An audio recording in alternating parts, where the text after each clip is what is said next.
I must tell you that I'm very touched by your very lucid presentation of life that you gave us today. Thank you. And I am a member of the Southern Gujarat Chamber of Commerce and Industry, and also a student of philosophy. और मेरे जो दिमाग में जो बात आ रही है, जो मैं आपसे ख़ास पूछना चाहती हूँ, आपने कहा कि be ethical, that means be good and good will come back to you, right? I think that would be the crux. But good और बैड, सही और गलत की परिभाषा क्या है आपके विचारों में? क्योंकि जो मेरे लिए सही है वो शायद आपके लिए गलत होगा, और जो आपके लिए गलत है वो शायद मेरे लिए सही होगा. इसीलिए आप मुझे सिर्फ ये सही और गलत की परिभाषा एक बार समझाएं सर. देखिए,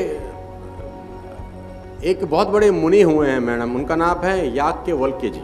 बहुत बड़े मुनि हुए हैं, है ना, जिन्होंने रामायण सुनाई है.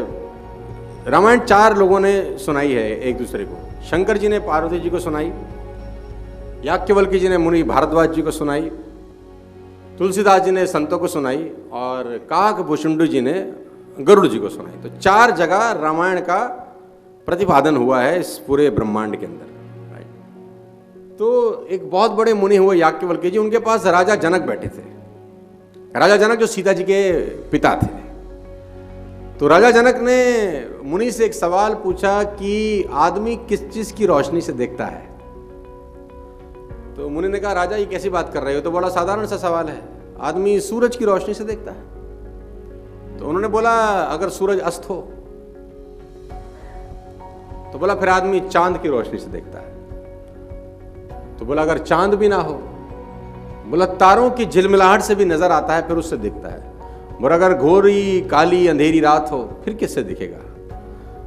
तो मुनि ने बोला, फिर आदमी आवाज की नजर से दिखेगा. तो राजा ने बोला, आवाज की नजर से कैसे देखता है?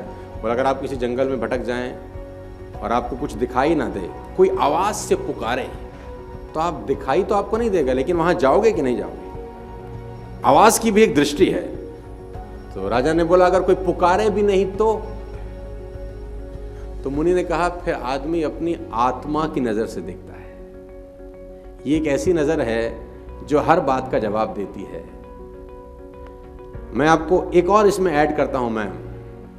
हित अनहित पशु पक्षी जाना, एक रामायण का दोहा है कि अच्छा और बुरा पक्षियों को भी पता होता है, इंसानों को तो छोड़ दीजिए आप. कुत्ता अगर आप पालती हैं या किसी ने पाला हो, अगर आप उसको रोटी परोसें, तो कुत्ता आप देखिए रोटी के ग्रेटिट्यूड में सबसे पहले अपने ऊपर के दोनों पैर उठाएगा, पूंछ हिलाएगा, है ना, पैर उठाएगा, पूंछ हिलाएगा. फिर जहां आप रोटी रखी होगी वहीं पर एक पैर से रखेगा, एक से तोड़ेगा, वहीं खाएगा, क्योंकि उसको पता है कि ये मेरी रोटी है. लेकिन वही कुत्ता अगर रोटी चुरा के लाए, तो जहां से चुराया लाया होगा वहां से पहले दुम दबा के भागेगा, दुम दबाएगा, किसी सुनसान जगह पे जाएगा, फिर खाएगा. कुत्ते को भी पता है ये स्वाभिमान की रोटी है, ये चोरी की रोटी है. कुत्ता वहीं रोटी नहीं खाएगा जहां चुराएगा, वहां से दूर जाएगा किसी गली मोहल्ले के अंदर, वहां चुपचाप बैठ के खाएगा. Done. Thank you so much sir, you perfect. Hello, एक मैं पूछूं क्वेश्चन? Anybody is here? अच्छा, पूछिए.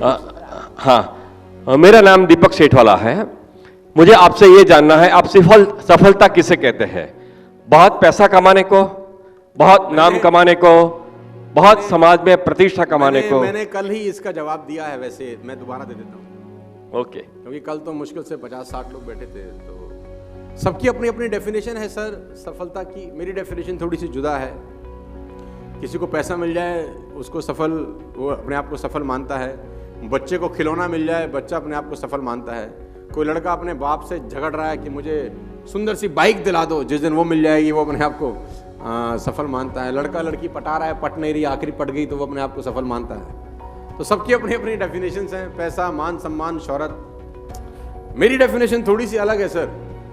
मेरी डेफिनेशन सफलता की ये है कि बाप अपने घर जाए, अपने बच्चों से पूछे कि तुम बड़ा होकर क्या बनना चाहते हो, और बच्चा बाप का नाम ले ले, तो वो सफल है. आपने कितना भी धन संपदा इकट्ठी की हो, दौलत शौहरत इकट्ठी की हो, लेकिन बच्चा आप जैसा नहीं बनना चाहता, आप फेल हो गए जिंदगी में सर। आप गरीब हैं, आपके पास पैसा नहीं है, लेकिन आपने परवरिश अच्छी की है, बच्चों को वो सब संस्कार दिए हैं कि बच्चा बोलता है पापा आपके पास पैसा तो नहीं है लेकिन बनूंगा तो आप जैसा। मैं कहता हूं वो आदमी सफल है जिसके बच्चे उस जैसा बनना चाहते हैं।